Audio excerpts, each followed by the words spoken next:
نحمده ونصلي على رسوله الكريم اما بعد. دا زمون دریم درس دی په دې خبره کې چې په مړو پسې صدقې کول، خیراتونه کول، دعاګانې کول، دا ورته ثواب رسیږي که نه رسیږي، دا فایده کوي که نه کوي. دې کې مونږ قرآن کریم آیتونو نه استدلال وکړو، بعضې احادیث مبارکه هم مونږ پیش کړل او اوس دې درس کې هم بعضې نور به پیش کوو. نو زما لاس کې سنن دارقطني دی، د دې دویم جلد دی او صفحه 204 ده. په دې کې د زید بن ارقم روایت دی، قال دی فرمایي قال رسول الله صلی الله علیه وسلم، نبی رسول الله فرمایل اذا حج الرجل عن والديه، کم یو سړی چې د خپل مور و پلار نه حج وکړي، تقبل منه یا تقبل منه ومنهما، نو دا به تقبلولی شي د دقې حج کوونکي نه هم او د دې مور و پلار نه هم. واستبشرت ارواحهما في السماء، او خوشحالیږي به هغه ارواح د دې مور و پلارې اسمان کې فعلیین کې. وکتب عند الله تعالی برا، او دا څوک چې حج د مور و پلار نه وکړي دی به د الله تعالی په نسبت د مور و پلار سره د نیکو کار نه شمار شي. ګوره مور و پلار ته هغه حج او ثواب هم ورسېدو، هغې پې خوشحاله هم شو، حدیث نه ثابته شوه. او دا څوک چې مور و پلار پسې هغه حج کوي، یعنې دا زوی دی د الله په نسبت د مور و پلار سره نیکو کار هم شمار شو. نو څومره پیدا شو پکې. بیا بل روایت راوړی دی د حضرت عطا رحمه الله په حواله باندې عن ابن عباس قال قال رسول الله صلی الله علیه وسلم من حج عن ابويه او قضى عنهما مغرما، چا چې د مور پلار نه حج وکړو او یا چې کوم دی د هغې هغه پس د وفات نه د هغې قرضه ډکه کړه ده، بعث یوم القیامة مع الابرار، دا سړی به الله تعالی په ورځ د قیامت باندې د ابرارو، نیکانو، علماو، اولیاء او فاکانو په صف کې راپورته کېږي. څومره ثواب شه. دغه رنګې به دقه مذکوره صفحه باندې بل روایت راوړی عطا بن رباح نه عن ابن عباس قال فرمای اتى رسول الله صلى الله عليه وسلم رجل فقال له اتى رسول الله صلى الله عليه وسلم رجل، نبی صلی الله علیه وسلم ته سړی راغی، فقال له ان ابي مات وعليه حجة الاسلام، زما پلار وفات شوی دی او په هغه باندې فرضي حج پاتې دی، دغه نه زه حج وکړم. نبی صلی الله علیه وسلم ورته وفرمایل ارأیت لو ان اباك ترك دينا عليه اقضيته عنه، که ستا د پلار باندې چېرته د یو چا قرضه وی نو تا دا قرضه د هغه نه ادا کولی شوه فست وفات نه که نه شوه؟ نو هغه سړی وایي قال نعم ما ادا کولی شوه. نبي علیه الصلاة والسلام ورته وفرمایل فحجج عن ابیک، او دا خو د الله حق پې پاتې شوی دی، نو چې د بندګانو حق پې پاتې و هغه دې تا ادا کولی شو، نو د الله حق چې پې پاتې دی دا خو ته ولې نشي ادا کولی؟ وکتې حج. ګوره دې کې هم چې کوم دی د حج، هغه حج چې وصیت یې کړی مخکې مې ته تفصیل کړی نو بیا په طور د نیابت سره هم صحیح دی، او که وصیت یې نه کړی نو په طور د اثابت سره چې ثواب ورته وبخي بلکل جایز دی، کې څه خبره نشته. دغه رنګې به دغه صفحه بل روایت راوړی دی د جابر بن عبدالله رضی الله تعالی عنه روایت دی، قال قال رسول الله صلی الله علیه وسلم، نبی رسول فرمایل من حج عن ابيه و امه، چا چې د خپل مور نه حج وکړو یا د پلار نه وکړو، فقد قضى عنه حجته، نو ته دغه حج پوره کړو، وکان له فضل 10 حجج، او د دې بزوی دپاره د لسو حجونو ثواب الله تعالی ورکوي. ورته بل هغه ثواب د عمل چې کوم دی مړو ته رسېږي او فایده ورته ورکوي. بل روایت راوړی دی د انس بن مالک رضی الله تعالی عنه په حوالې سره ان رجلا سأل النبي صلی الله علیه وسلم، یو سړی راغی نبي علیه السلام ته تپوس وکړو، فقال هلک ابي ولم يحج، ای د الله رسوله پلار مې وفات شوی او حج ونه کړو، زه د خپل پلار نه چې کوم دی حج کولی شم او دا به قبلیږي؟ نبی علیه السلام ورته وفرمیل نعم، قال فحجج عنه، حج دې وکړه. دغه رنګې بل روایت راوړی دی چې ان رجلا سأل رسول الله صلی الله علیه وسلم عن الحج عن ابيه، یو کس راغی د نبی علیه السلام نه تپوس وکړو چې خپل پلار پسې حج کوم دا کېږي که نه کېږي، هغه ته ثواب رسېږي که نه رسېږي؟ نبی علیه السلام ورته وفرمیل قال احجج عنه، او حج دې وکړه، ځکه که چېرته ستا د پلار باندې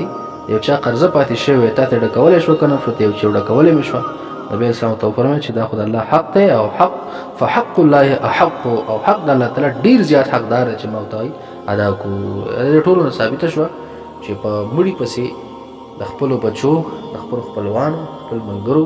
مسلمانانو عمل چې کوم دی دا رسېږي او پیدا ورته ورکوي. دغه رنګې زما سره مرقات دی، شرح مشکات د ملا علي قاري، او د دې جلد 5 دی، او په دې کې دغه مشکات شریف د حدیثو زما ویل مقصد دی اتې ویمه، چونکې دې ټایم کې ما سره مشکات شریف نشته دی او مرقات شریف راسه دی، نو دا حدیث مشکات شریف دی خو د مرقات په حواله باندې وی. دا کتاب الدعوات ته او په کتاب الدعوه کې بیا باب الاستغفار والتوبه او پای کې فصل ثالث ته او د فصل ثالث اولنې حدیث ته مرقات جلد نمبر 5 صفحه 262 او که په مشکات کې راړوي نو کتاب الدعوات باب الاستغفار والتوبه او پای کې چې کوم دی الفصل الثالث او اولنې حدیث ته اولنې او دویم حدیث اولنې حدیث په کې حضرت ابو هريره رضی الله تعالی عنہ په حواله باندې دی فرمای قال رسول الله صلی الله علیه وسلم نبی اسلام فرمای ان الله عز وجل لا يرفع الدرجه للعبد الصالح في الجنه الله تبارک وتعالى چتای د خپل نیک بنده لپاره درجه په جنت کې نو په جنت کې د نیک بنده غ درجه اوچتی شي نو فیقول دا بنده و یا ربي ان لي هذه زمانه درجه څنګه اوچتی شولې زما چې کوم عمل دغه موافق زما هغه درجه اوچتی شوې او زمانه نور درجه څنګه اوچته شوله نو الله تعالی فرمای فیقول باستغفار ولدك لك دا درجه مې درځه کو چته کړی چې ستا بچو په تاسو استغفار کړي په تاسو چې کومه د الله نه بخنی غوښتل دي دا هغه بخنی او استغفار په وجه باندې ستا د درجه مو چته کړی دي ګور دینام پته ولګی دا چې د غیر عمل دا مړی ته پیدا کوي دا ترځيږي او دغه رنګ بل روایت راوړی دا بیا په صفحه 263 باندې دا د عبد الله بن عباس رضی الله عنه روایت ده دی فرمای قال رسول الله صلی الله علیه وسلم ما الميت في القبر الا كالغريق المتغوث امړې په قبر کې نه مګر د دسی لکه هغه سړی چې هغه په بو کې ډوب شوی او خلکو ته پریادي چغي وي چې د الله بندگانو ما د وبونه بچ کړي دا مړې په قبر کې دسی پروت او دسی پریاد کوي ينتظر دعوه تلحقه من اب او ام او اخ او صديق د انتظار کوي دغه دعاګانو چې په تاسو په وشي د مور پلار نه د ورور نه او د غرنګي د خپل ملګرو نه د مسلمانانو د دعاګانو ته په انتظاري چې څوک په ما پس دعا کوي فاذا لحقته کله چې څوک دعا وکي او د تورسيږي كان احب اليه من الدنيا وما فيها نو د تدا خوخي د دنیا او د هغه سره چې په دنیا کې دي ټول نو ته دعا د خپل ورور مسلمان د مور پلار او د ملګری دعا چې کومه ده دا خوخي نو ته په کار دي کوم ور پلار او پات شي په اوسه دعاګانې په کار دي کورونه او پات شي په هغه پسې دعاګانې په کار دي ک نور مسلمانان دي په هغه پسې دعا په کار دي دا که دا مړي د مور پلار او د خويندرونو او د خپل ملګرو دوستانو او دعاګانو ته په انتظار باندې او دا تر دنیا او ما په هانه بهتري وان الله تعالی لا يدخل على اهل القبور من دعاء اهل الارض امثال الجبال الله تعالی داخلي په دې قبرونو والو باندې د دعاګانو د دنیاونه څومره امثال الجبال پشان د غرونو څومره دعاګانې هغه ثوابونه الله تعالی دې تور کوي وان هدي الاحياء الى الاموات الاستغفار لهم او د مړو توحفه د ژوندو توحفه د مړو لپاره څه شي ده د لپاره بخنی غوښتل بخنه خدا خو د ژوندو عمل له او دا جنازه ته وګوره د جنازه هم زمونږ استاد د ژوندو عمل له او مړي ته په کوم د ثواب رسیږي رواه البيهقي في شعب الايمان امام بيهقي په شعب الايمان کې نقل کړی دی دا روایت دا روایت د مشکات شریف روایتو ینم ثابت شولا چې مړي پسې صدقه رسیږي او بده کې کومه خبره نشته ده دغه رنګي ما سره یو بل کتاب ده دا التذکرہ في احوال الموتى وامور الاخره امام قرطبي رحمت الله عليه د دې صفحه د 73 په دې 73 صفحه کې د باب لګي باب ما جاء في قراءة القرآن عند القبر حالة الدفن وبعده باب د بیان دي خبره کې چې قران کریم تلاوت کول قبر په خوا کې په حالت دفن کې د حالت دفن وروسته دوه جایز دي او بیا دی وی وانه يصل الى الميت ثواب ما يقرأ مړی ته رسیږي ثواب د هغه څه چې چا ورپسې تلاوت کړی یا پسې چا دعاګانې کړي یا ورله چا استغفار غوښتلی یا پسې چا صدقه کړي د دې ټولو ثوابونه مړی ته چې کوم دی وی دا رسیږي ورله د ثواب د قرتن او ثواب د دعا هم او ثواب د استغفار هم او ثواب د صدقې هم دا مړی ته رسیږي او پیدا ورکوي وی دا ذکر کړی دی امام غزالی رحمت الله علیه په کتاب احیاء الدین کې هماره وانه غستلو هغه حواله هم چې کوم مونږ وستلی دا د امام قرطبي رحمت الله علیه نظر شو او ویلان چې کوم دی یو روایت راوړی دی د احمد بن حنبل رحمت الله علیه په حواله باندې چې د په جنازه محمد بن قدامه جوهری کې وو او فلما دفن الميت جاء ودير يقرأ عند القبر. و یو رون سړی وغه راغی قبر ته ناسو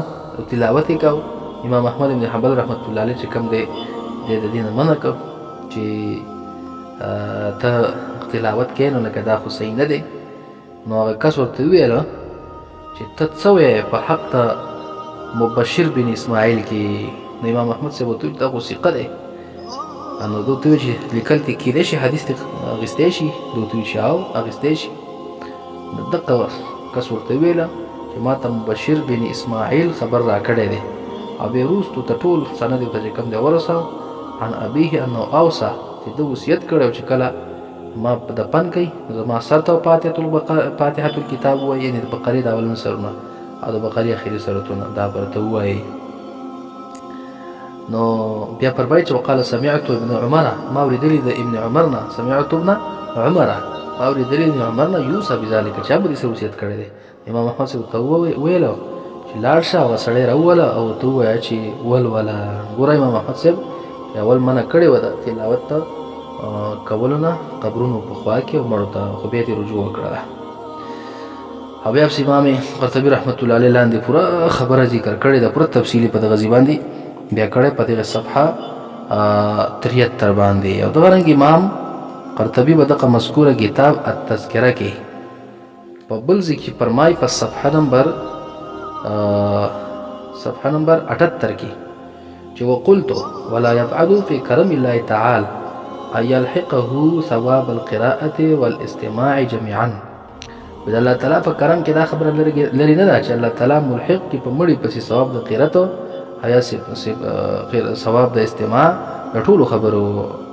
او دغه رنګې الله پسې ورسوي دا ثواب په دې مړي پسې هغه څه چې د خلکو ته بخي د قرات القرآن نه او یا دغه رنګې صدقات او دعا او د استغفار نه لما ذکرنا ټوله خبره بیا په دغه ځای هم ذکر کړې ده. او بیا په صفحه نمبر 1 کې وایي قلت وكثير من الاحاديث تدل على هذا القول. وډیر احادیث چې کوم دي په دې خبره باندې دلالت کوي چې مړي ته د ژوندو هغه فایده عمل ورکوي ويشهد له او دا ولګوي ورکوي. او بیا فرمایي چې وان المؤمن يصل اليه ثواب العمل الصالح من غيره. مؤمن بنده ته د غیر عمل فایده ورکوي چې عمل صالح دا مړی په خپله باندې مسلماني او دا څوک چې بس عمل کوي دا عمل صالح ناروا نه وي دا ته پیدا ورکوي. او بیا روایت راوړی دی د صحیح بخاري په حواله باندې نبی صلی الله علیه وسلم فرمایي من مات وعليه صيام، څوک چې مړ شو په هغه باندې روژې صام عنه وليه دا تې وارثه روژه ونیسي، خو دا روژه یې ترې ونیسي فتور د اثابت سره په طور د انابت سره د احنافو په نسبت باندې بیا صحیح نه دی. او بیا د حضرت عایشه صدیقه رضی الله تعالی عنها روایت راوړی دی چې دې مبارک اعتکاف وکړو د خپل ورور عبدالرحمن بن ابي بکر نه پس د وفات داغه نه او داغه نه چې کوم دی غلام آزاد کړ. دا روایت راوړی. بیا د سعد رضی الله عنه روایت هم راوړی کوم چې هغه موږ مخکې ذکر کړلو. نو د دې اقوال نه هم واضح شوله د امام قرطبي رحمت الله علیه د دې احوالونه چې په مړو پسې صدقات کول، خیرات کول، دعاګانې کول دا ټول هغوی ته چې کوم دی د هغې ثواب رسیږي او دا جایز دي. د احادیث